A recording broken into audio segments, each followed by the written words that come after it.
Alright, welcome to part 15 of the goddamn fucking god. Where's the damn fourth Chaos Emerald? Where's that damn fourth Chaos Emerald? Chaos Emerald.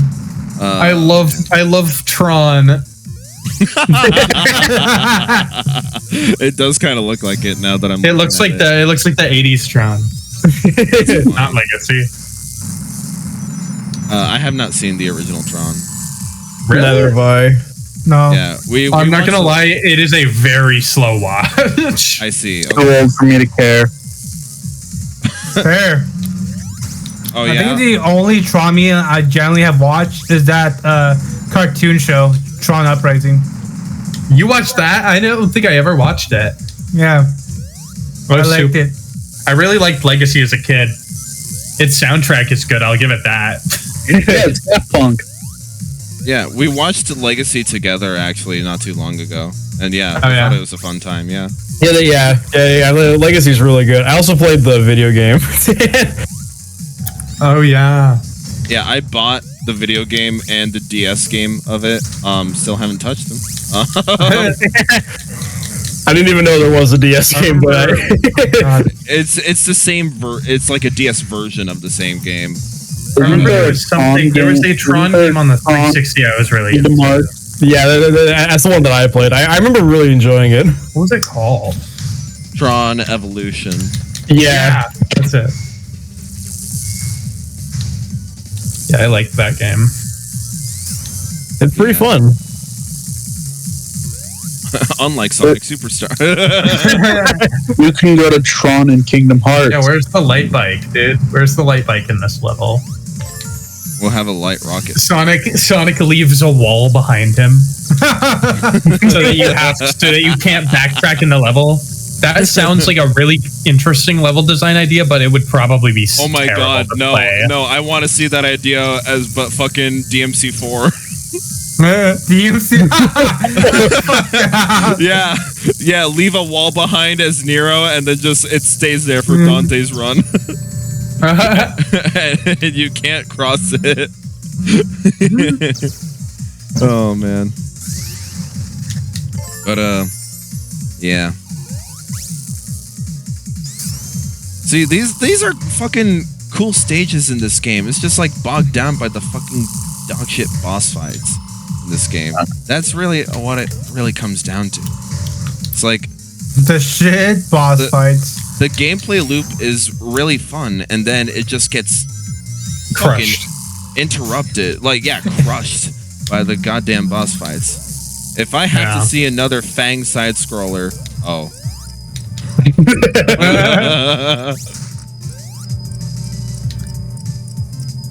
Yeah, that was also my fucking thing too. I was gonna say it, but like the fucking part ran out. The ideal, in my opinion, like the ideal length of a Sonic stage should just be like between 3 and 5 minutes. If you have a stage that's going over, like, if it goes over 7, it sucks. Yeah, it sucks. Like, there's some stages in Mania that take that long occasionally, and it gets miserable.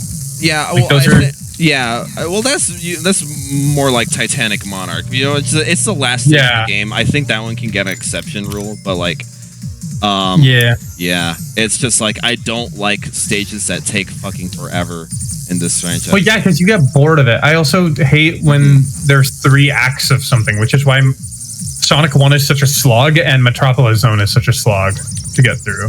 I can understand that too. And why I fucking hate Labyrinth Zone, because you have to do it fucking 3 actual levels and then the fucking 4th one. Welcome to Labyrinth Zone Act 4. Yeah, Scrap Brain Act 3. Yeah.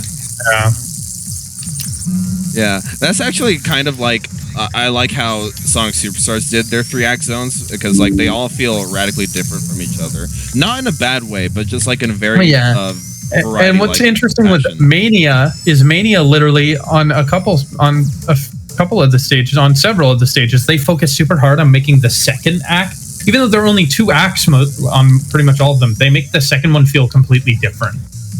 And then some of those, with the exception of Hydro City. Hydro City Act 1 and 2 both feel great, though. I will not say that I usually have a better time with the second act just due to the level design being. I think the level design is significantly different on the second one because it's a lot more speed focused on Act 2.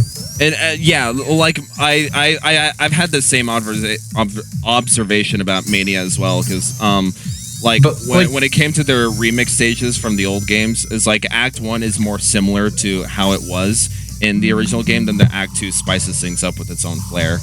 And I mean, with they usually add new set pieces. Like Chemical Plant is a brilliant example of a really cool new set piece that just improves the level and setting with all the gels and stuff that. Yeah, the vials and shit. Yeah. Lava Reef took the whole thing of it drastically shifting from Sonic 3 and Knuckles, if I recall correctly. Where it's like Obsidian in the second act. Has drastically different music. Guys, a lot more chilled I think out. Lava Reef was kind of like that in Sonic 3 as well. It's like the first act was all the color palette was all red and yellow. That's what I was saying. Is that was more similar to the original in terms of they already had something to work with there. Green Hill adds a couple new things, but it feels mostly the same in Mania. What other remake stages are there? I'm forgetting. Oil Ocean. Yeah. Oh, yeah. That just combines Sandopolis and has like submarine. I love Oil Ocean and Mania, actually. I've never liked it in the original that much. I've always been like, this is kind of one of the stages I don't hate, but I just don't care about. But still, like, they improved it. They made the Sandopolis mechanic actually like not feel terrible. Yeah, it's sort of different. Partly because the level design is not as claustrophobic. That's also true, actually. Yeah. Yeah, Mania for like when it's remixed, it's like combining elements of some stages that weren't in the game with the aesthetics of what they did put in the game. Yeah. Because I remember Stardust Speedway also had some like Marble Garden elements in it. It totally does, yeah. Yeah. I like Stardust Speedway a lot in Mania. Yeah. It's really fun to I clipped the fucking corner of it. Yeah. But yeah, I think that's actually just like a couple of points to the newer classic Sonic games, both Mania and Superstars. Like the acts can distinguish themselves and not feel samey by just having and that's by far the most offensive in Sonic 1. Yeah, because there are three. I feel like even Sonic 3 and Knuckles did a pretty good job of differentiating their acts. And part of the reason for that is different music. Although the changes are kind of help though. The changes are really minor in a couple of the stages, but in some of them it's like a completely different song or different rhythm or. Yeah, again, like Lava Reef. Yeah, they have Lava Reef basically completely shifts the song. Fucking Metal Sonic clone. Actually, funny about this boss fight. The little robot there, and then later when the big robot comes out, it's actually like your avatar robot for battle mode. So like whatever you leave it as, you'll be fighting like a giant robot Amy or something. Giant robot Metal Sonic. What's the difference? Oh man, Sonic Heroes looking different. This is what I expected the Sonic Heroes remake to look like. Yeah. Oh, you know what fight is sick as hell but pissed me off the first time I did it in Mania? The fucking Giga Metal Sonic. Oh. I kept fucking up the hitbox when it first came out. Before they changed it in Plus. Yeah. Yeah. It was like the hitbox was just fucked up on Giga Metal Sonic. Giga Metal Sonic? So when he gets big with the Phantom Ruby. Oh, yeah, okay, that is the change. Yeah, that's the changed one. That boss fight was completely different at launch, and then they changed it a year later. Yeah. See, right now you'd be fighting like a giant robot Amy or giant robot Knuckles or whoever. Yeah, but guess who didn't touch battle mode at all? Default robot. Watch out! Here comes default. You don't have his avatar shown in VR chat.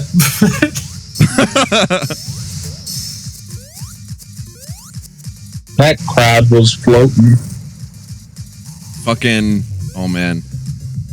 Okay. I love how Robotnik's controlling him like Remy in fucking Ratatouille. Man, you're so good in bed. Why don't you take the hat off? Oh no, out of rings. I got. Oh wait, never mind. No, you got 3.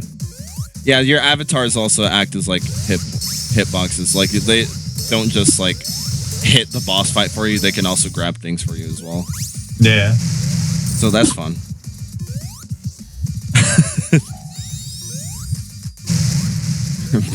Beware of default, man.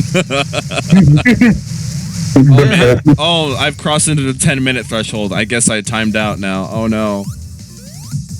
God, fucking. Why do they design the fucking stages like that? And also, fucking like they penalize you score-wise for being over time. You designed the fucking stage like that. You designed the boss like that. Come on, you're gonna penalize me for your fucking design? Come on now.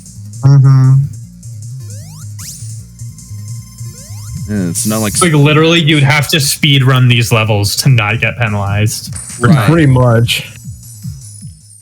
God, if you they're designed to take so long. Yeah. It's like thankfully and like you don't die when you hit 10 minutes in this game like you did in the classic games. Yeah. Like freaking. Oh look, it's Ice Cap. But yeah, you know, like that's why they did that originally in the first place. It's like we're gonna penalize you for taking too long in the stage, and it's like those. But the stages were also designed to take at most like 4 minutes. Right, exactly. Unlike this game, where it's freaking. Okay, if you were the stages themselves might take 3 or 4 minutes. It's the fucking boss fights that crank it up like 6+ minutes. But in all the classics, the timer didn't keep going in the boss fight. Yeah, because you just died. Right, yeah. Imagine not knowing that and then fucking. Well, no, your fucking timer would stop as soon as you got to where the boss room.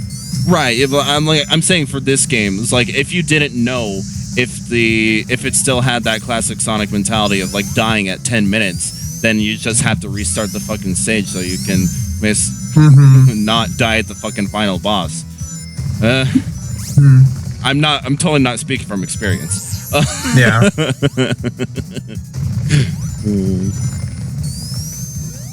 Yeah, it's just ugh.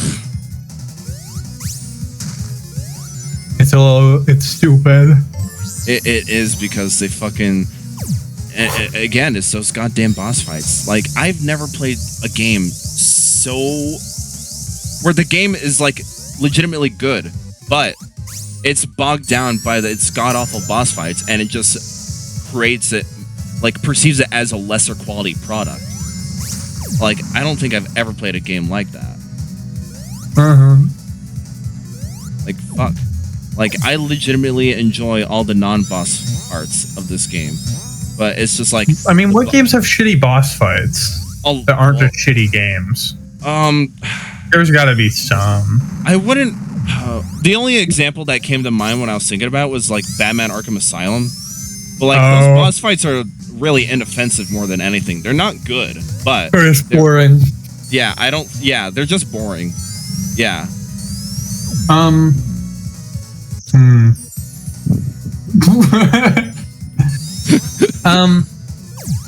I mean, some Zelda games have shitty boss fights, but usually they're just boring because they're either in the 2D games, they're either in the 3D games they're piss easy. In the 2D games, they're just fucking batshit hard usually. Sometimes, yeah.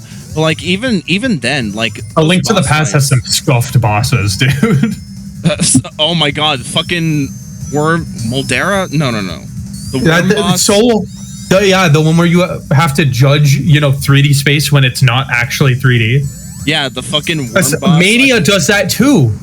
in the fucking first act of or is it Mirage Saloon that has the giant worm that jumps over you? Yes. Oh yeah. Yeah, that boss fucking sucks because it's really hard to tell the hitbox because it's not a 3D game. Right. And they keep I do not like that boss. Yeah, but like that was really also Sonic 2 did that with the special stages. When it tried to be all like, I'm 3D, but I'm not good at showing it. Because I run at 12 frames per second. Yeah, no, it runs so bad on Genesis hardware. Even Sonic 3 special stages suck on Genesis hardware. Yeah, the Genesis special stages are much more tolerable at 60 FPS. Three fabulous flyers. But yeah, like even with all those examples, like those boss fights, shitty or boring as they may be, they don't taint the entire product. So like, that's just like crazy to me. I can't think of any other game where the boss fights taint the entire product of a quality game. Yeah, well, because a lot of games that would probably be rough with a boss decide not to have a boss. Yeah. Oh god, this boss, fuck. Let's go. This was the moment in my initial playthrough where I figured out, oh, Trip's campaign is bad. Yeah? Yeah, this boss literally took me a fucking hour and a half my first time. It was awful. And of course, I think this is actually the moment, because remember that glitch in the main campaign where you can actually skip this level entirely? Yeah. I'd never seen this boss fight before when I got to Trip's campaign. So I was like, what the fuck is this? Is this an exclusive boss? I guess so. Like, how the fuck do I fight it?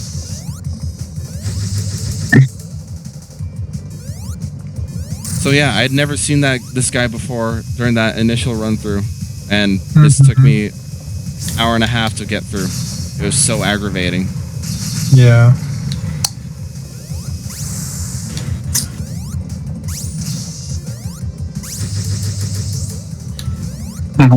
God, fucking kill those birds that spawn out of his mouth, because they will fucking snipe you once they come around.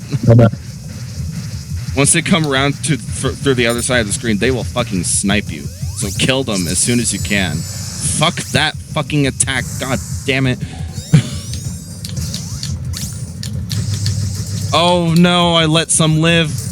Okay.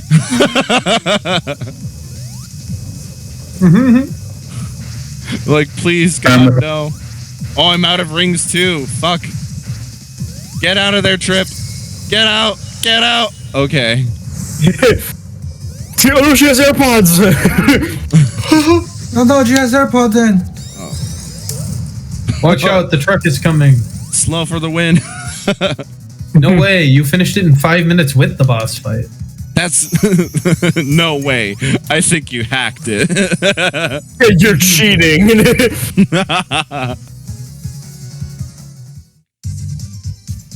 Yay! Yippee. Man. I did it. Arctic peso. It's God, the biggest piece of dog shit. Isn't that crazy? These last couple of episodes were only 2 stages long. Yeah.